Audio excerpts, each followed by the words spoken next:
বিন্ধ্যাচল পর্বত প্রকট হন, বিন্ধ্যাচল পর্বত প্রকট হন। আমার সামনে আসুন বিন্ধ্যাচল পর্বত।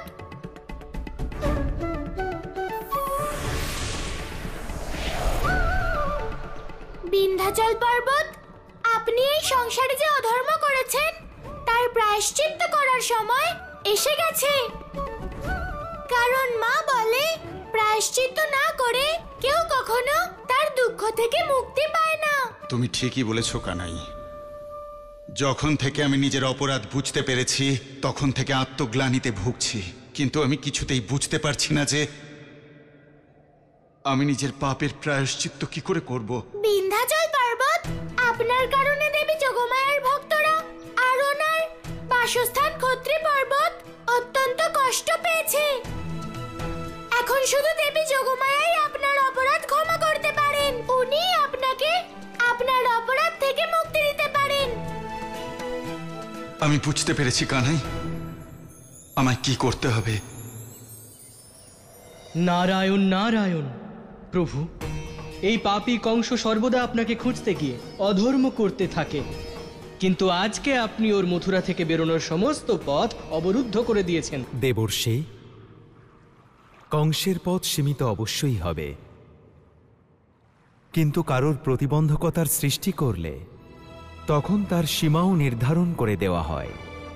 তখন সে আরো বেশি উগ্র হয়ে সেই সীমাকে লঙ্ঘন করার চেষ্টা করে।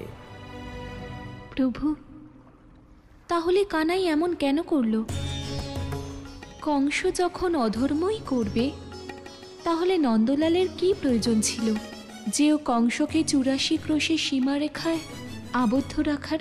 আবশ্যকতা ছিল দেবী, কারণ কংসের বিনাশ ততক্ষণ করা যাবে না যতক্ষণ তার অধর্ম শেষ সীমানা লঙ্ঘন করছে।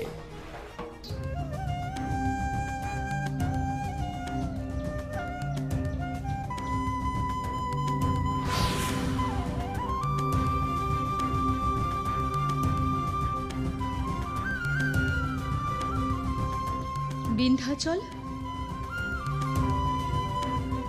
মাতা আমাকে দণ্ড দিন, আমায় দণ্ড দিন মাতা। আমার অহংকারের জন্য আপনাকে আর আপনার ভক্তদের অনেক কষ্ট সহ্য করতে হয়েছে। আমার জন্যে ক্ষত্রি পর্বত চিরকালের জন্য মৃতপ্রায় হয়ে গেছে। আমায় আমার অধর্মের দণ্ড দিন মাতা।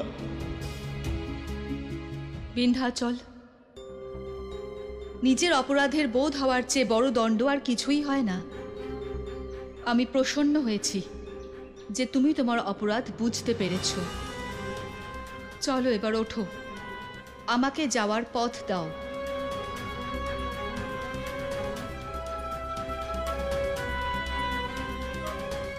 মাতা, আমি এর যোগ্য তো নই, তবু আপনার কাছে একটি অনুরোধ আছে। আমায় প্রায়শ্চিত্ত করবার একটা সুযোগ দিন, আর সব ঔষধি বৃক্ষের সাথে আমাতেই বাস করুন। তুমি ঠিক বলেছ বিন্ধ্যাচল, তুমি যোগ্য নও।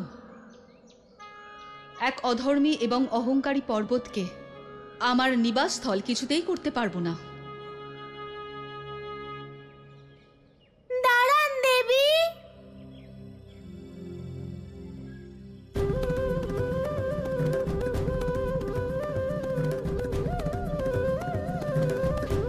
দেবী, বিন্ধ্যাচলের প্রতি আপনার ক্রোধ হওয়া উচিত, কিন্তু মা বলে আমাদের ঘৃণা পাপকে করা উচিত, পাপীকে নয়। দেখুন দেবী, উনি এখন আর সেই বিন্ধ্যাচল পর্বত নন যা আগে ছিলেন। উনি এক অহংকারী পর্বত থেকে এক বিনয়ী ভক্ত হয়ে গেছেন, তাই না বিন্ধ্যাচল পর্বত?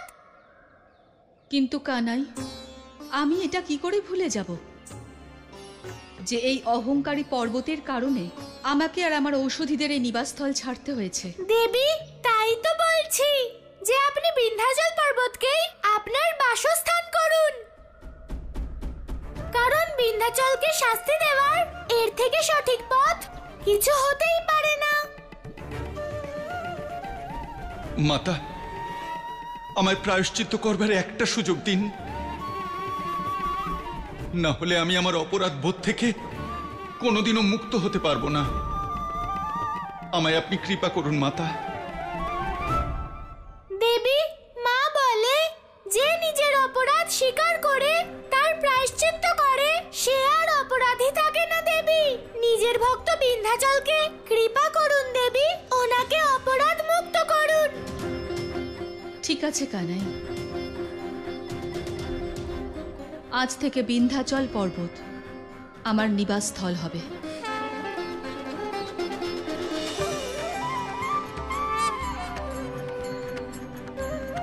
আমি ধন্য হলাম মাতা, আমি ধন্য হলাম। আসুন মাতা, নিজের নিবাসস্থলে বাস করবেন।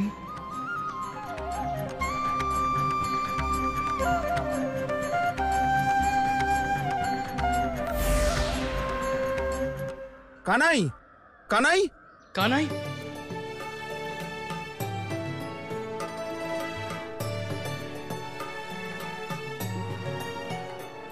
তুই কোথায় গিয়েছিলিস কানাই? কোথাও না তো মা, আমি তো আমার ভুল শোধরানোর চেষ্টা করছিলাম। ভুল? কিরকম ভুল কানাই? মা, আমার কারণে সকল বৃন্দাবনবাসীদের প্রাণ সংকটে পড়ে গেছিল না? কানাই, তোর উপর রাগ দেখিয়েছিলাম বলে তুই কি কষ্ট পেয়েছিস? না বাবা, বাবা মায়ের ক্রোধ করা তো সন্তানের জন্য আশীর্বাদ স্বরূপ হয়। তোমার কাছে একটা অনুরোধ আছে বাবা, আমি কখনো ভুল করি বা নাই করি, কিন্তু এমন আশীর্বাদ আমাকে সর্বদাই করো।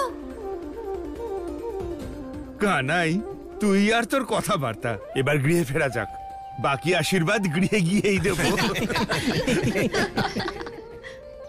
বাবা, আমি গৃহে অবশ্যই যাব, কিন্তু একটা কাজ বাকি আছে, সেটা করার পরেই যাব। কোন কাজ বাকি আছে? বাবা, সবার সংকট নিজের উপর নেওয়ার জন্য ক্ষত্রি পর্বতের কুষ্ঠ রোগ হয়েছে, তাই এবার আমাদের কুলদেবী এই ক্ষত্রি পর্বতে বাস করতে পারবেন না বাবা। কানাই, এসব তুই কি বলছিস? হ্যাঁ বাবা, এটাই সত্য। তাই এবার আমাদের কুলদেবীর স্থাপনা বিন্ধ্যাচল পর্বতে করতে হবে বাবা। কিন্তু কানাই, তুই এইসব কি করে জানলি? কি করে নয় মা, এটা জিজ্ঞেস করো যে কখন জানলাম। যখন আমি ঔষধিদের খুঁজছিলাম তখন। এবার যাওয়া যাক বাবা।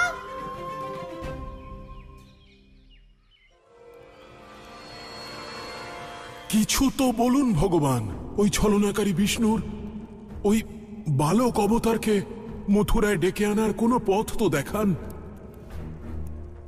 আপনি কিছু মনে করবেন না ভগবান। আপনি যেমন, এখন আমিও তো তেমনই।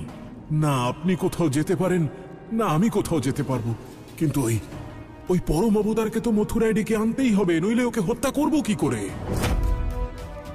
আমার যত রকমের চেষ্টা করার ছিল করেছি, কিন্তু ওই ছলনাকারী না আমার জালে ধরা পড়ে, না আমার অসুরদের। কিন্তু আপনি তো আর আমার মতো সাধারণ কংস নন, আপনি তো ভগবান, ভগবান কংস। ভগবান কংসের জয়, ভগবান কংসের জয়।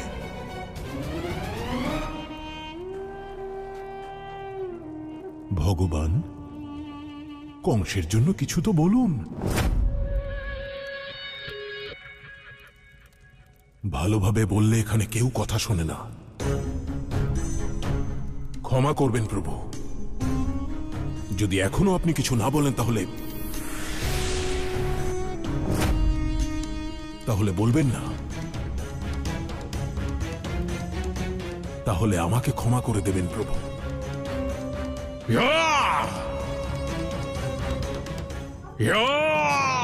দাঁড়ান ভগবান।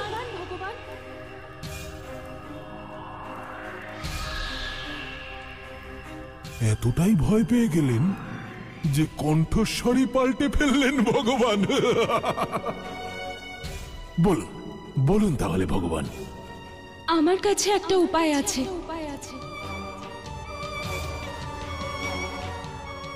আপনার কণ্ঠস্বর নারীদের মতো, কিন্তু এই স্বর তো আমার পরিচিত। কারই কণ্ঠস্বর? কে কথা বলছে? ভগবান, আপনি আমায় ভুলে গেছেন, কিন্তু আপনার সহায়তা করা তো আমার ধর্ম। আপনার সমস্যার সমাধান আছে আমার কাছে। দৈববাণী? কে করছে দৈববাণী? আমি এখানে ভগবান, সদা সর্বদা আপনার অপেক্ষায় ভগবান।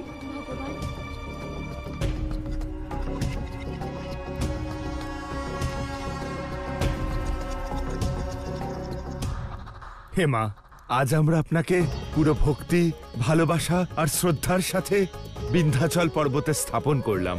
কোনো ভুল করে থাকলে আমাদের ক্ষমা করে দেবেন। বলো বিন্ধ্যাচল পর্বতে বাস করা বিন্ধ্যাবাসিনী মায়ের জয়।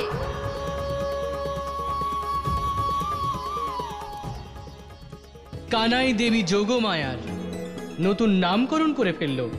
আপনি সত্য বলছেন দেবর্ষি। আজকের পর থেকে দেবী যোগমায়াকে এই সংসার দেবী বিন্ধ্যবাসিনী নামেই চিনবে। নারায়ণ নারায়ণ, সত্য বলেছেন প্রভু, সত্য বলেছেন।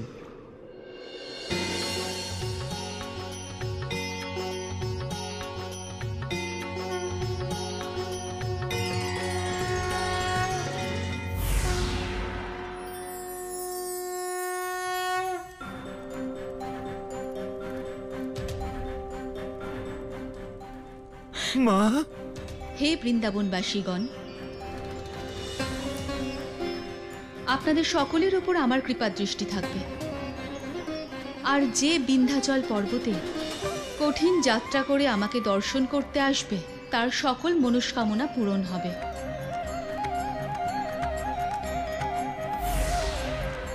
বলো বিন্ধ্যাচল পর্বতে বাস করা বিন্ধ্যাবাসিনী মায়ের জয়।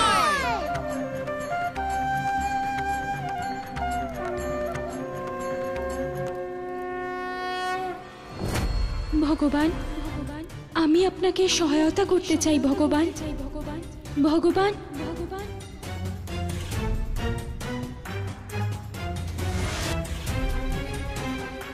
ভগবান,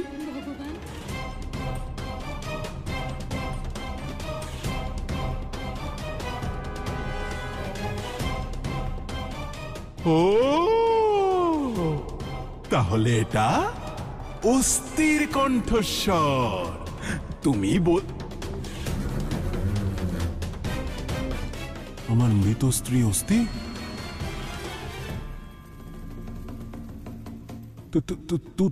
তুমি জীবিত? ভগবান, মৃত্যু তো শরীরের হয়, আত্মা সর্বদা জীবিত থাকে ভগবান। আত্মা?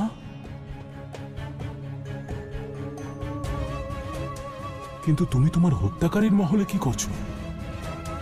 আমি তো তোমাকে আমার প্রেতলোকে... ভগবান, আপনি হয়তো আমাকে হত্যা করেছেন, কিন্তু আপনি আমার স্বামী, আর আমি আজও আপনার ভালোবাসার বন্ধনে আবদ্ধ ভগবান।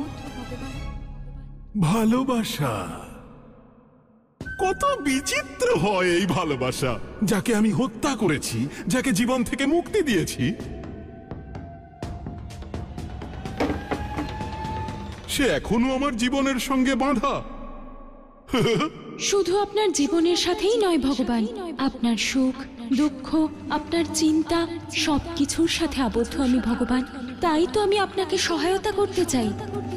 সহায়তা? ভগবান কংসকে সহায়তা? কিভাবে?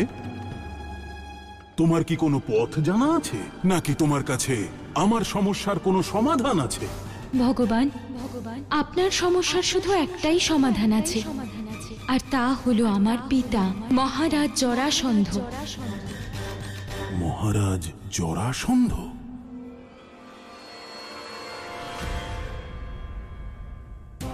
আমার সমস্যার একদম সঠিক সমাধান? তোমার তো জীবিত থাকা উচিত। অস্তি, তুমি যে অপরাধ করেছিলে তার শাস্তি এবার পূর্ণ হল। এখন সময় এসে গেছে আমার মৃত স্ত্রী অস্থির পুনর্জীবিত হওয়ার।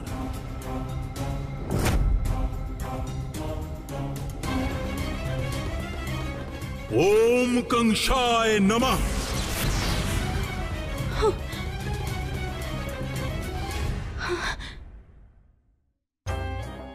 ভগবান, আমার প্রিয় স্ত্রী অস্তি, তোমার হৃদয়ে আমার প্রতি কোনো পরিবর্তন তো অবশ্যই এসেছে, তাই না? হ্যাঁ ভগবান, তাই তো আমি আপনাকে সহায়তা করতে চাই। যাকে আমি হত্যা করেছিলাম সেই আমাকে সহায়তা করতে চাইছে কেন? ভগবান, আপনি যা করেছেন সঠিক করেছেন। যে কথা আমি জীবিত অবস্থায় বুঝতে পারিনি, সেই কথা আমি মৃত্যুর পর বুঝতে পেরেছি। আমার তো কেবল একটাই ধর্ম, আপনার সেবা করা। আর আমার সেবা করার একটাই সার্থকতা, আপনার প্রসন্নতা। সেই জন্য ভগবান আমি আপনাকে সহায়তা করতে চাই।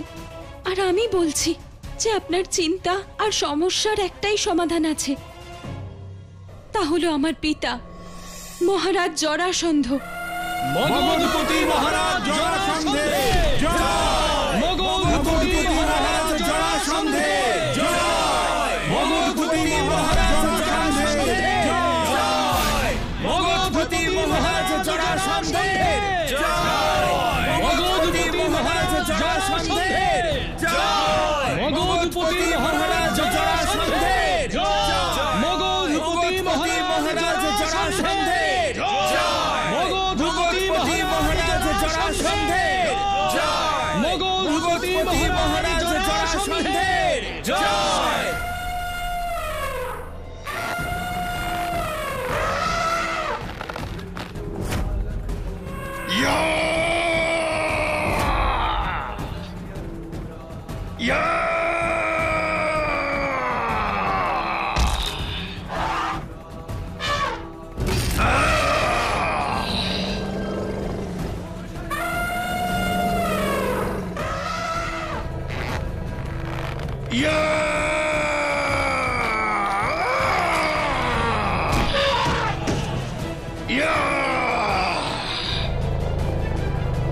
মগধপতি মহারাজ জরাসন্ধের জয়! মগধপতি মহারাজ জরাসন্ধের জয়! মগধপতি মহারাজ জরাসন্ধের গদ হয়ে গেছি। নারায়ণ নারায়ণ, এই কোন আসুরিক শক্তির মায়া প্রভু? জরাসন্ধের এই শরীর দুই ভাগে বিভক্ত হওয়ার পরেও আবার জুড়ে গেল। দেবর্ষি, এটা কোনো আসরিক মায়া নয়, বরং জরাসন্ধের নৈসর্গিক শক্তি। কারণ তার জন্ম শুধু একজন নয়, বরং দুই মায়ের গর্ভ থেকে ভিন্ন ভিন্ন দুটি ভাগে হয়েছিল।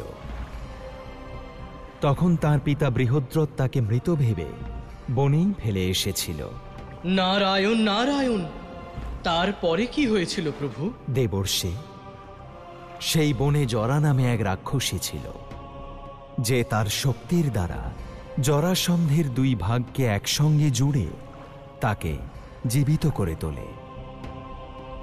তাই জরাসন্ধের এমন শক্তি আছে যে তার শরীর দুই ভাগে বিভক্ত হওয়ার পরেও সে তাকে পুনরায় জুড়তে পারে।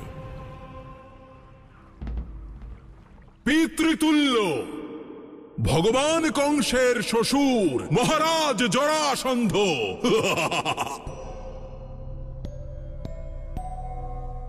আচ্ছা, এমনটা নয় তো? তুমি ওনাকে এখানে এই কারণে ডেকে পাঠাচ্ছ যাতে তোমার পিতার কাছে আমাকে অপরাধী প্রমাণ করতে পারো? না না ভগবান, এরকম কিচ্ছু নয়। আমি শুধু এইটুকুই জানি যে আপনার কাছে যেমন সমস্ত অসুরেরা আছে, অসুরদের শক্তি আছে, ঠিক তেমনই আমার পিতার কাছেও সমস্ত অসুরের শক্তির জ্ঞান আছে। আর আপনারা দুজনে মিলে ব্রহ্মাণ্ডের যে কোনো শক্তিকে পরাজিত করতে পারবেন, যে কোনো সমস্যার সমাধান করতে পারবেন, তা সে বিষ্ণুর অবতারই হোক অথবা এই ছোট্ট বালকের রহস্য। এটা সত্য, এটা সত্য যে মৃত্যুর পরেই নারীদের মস্তিষ্কে বুদ্ধি আসে। আমি আজই আমার শ্বশুর মশাই মহারাজ জরাসন্ধকে নিমন্ত্রণ পাঠাবো। এসো। ভগবান, আপনার কি এটা মনে হয় না যদি পিতাকে তার দুই কন্যা একসাথে স্বাগত জানায় তাহলে ওনার বেশি ভালো লাগবে। বোনের প্রতি ভালোবাসা, প্রাপ্তি, তার মানে তুমি এটা চাও যে তোমার ওই বোন যাতে তোমার সঙ্গে এখানে উপস্থিত থাকে। তথাস্তু, তেমনটাই হবে। আমার প্রিয় স্ত্রী অস্থির এই সামান্য ইচ্ছেটুকু তো আমি পূর্ণ করতেই পারি। ভগবান,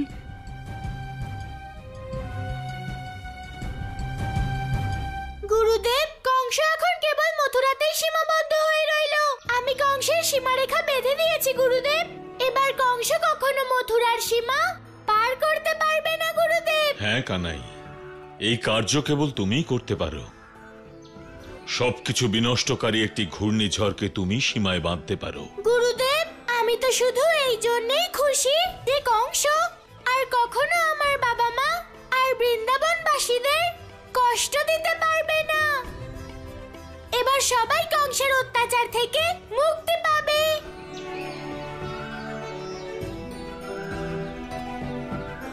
না কানাই, কংস এত সহজে তার নিজের পরাজয়কে কিছুতেই মেনে নেবে না।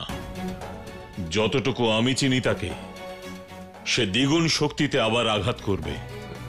সে ঠিক কোনো না কোনো পথ খুঁজে বার করবে যাতে আমাদের সংকট আরো গভীর হয়।